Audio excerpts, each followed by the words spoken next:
നമുക്ക് ഏതൊരു കഥയും നമ്മൾ ഇൻസ്പയർ ചെയ്യുന്നത് പലതും നമ്മളുടെ സഞ്ചാരത്തിലൂടെയും സംവാദത്തിലൂടെയും യാത്രയിലൂടെയും നോക്കുമ്പോഴൊക്കെ കണ്ടും ഒക്കെയാണ്. ഇത്തരത്തിലൊരു പെയിൻറ്റുകാരനെ നിങ്ങൾക്ക് എവിടെ നിന്ന് കിട്ടി?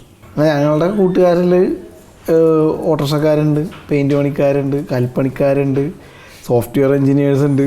ഞങ്ങളുടെ കൂട്ടുകാരാണ്, അവരുടെ കൂട്ടത്തിൽ മന്ദബുദ്ധികളുണ്ട്.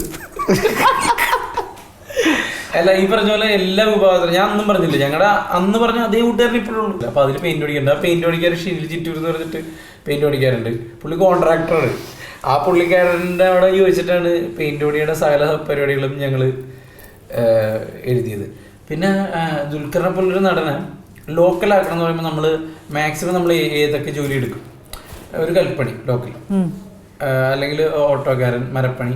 ഇത് ഞങ്ങളുടെ എൻ്റെ അപ്പച്ചനൊക്കെ കൽപ്പണിയാണ്.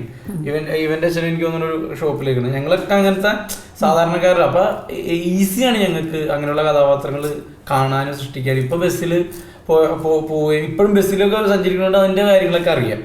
നമ്മൾ അതിൽ നിന്നും ഒരുപാട് ചിന്തകളിലോട്ടൊന്നും മുകളിലോട്ടൊന്നും പോകാത്തതുകൊണ്ട് ഇപ്പോഴും ഞങ്ങൾ അതിൽ തന്നെ നിൽക്കുന്നത്.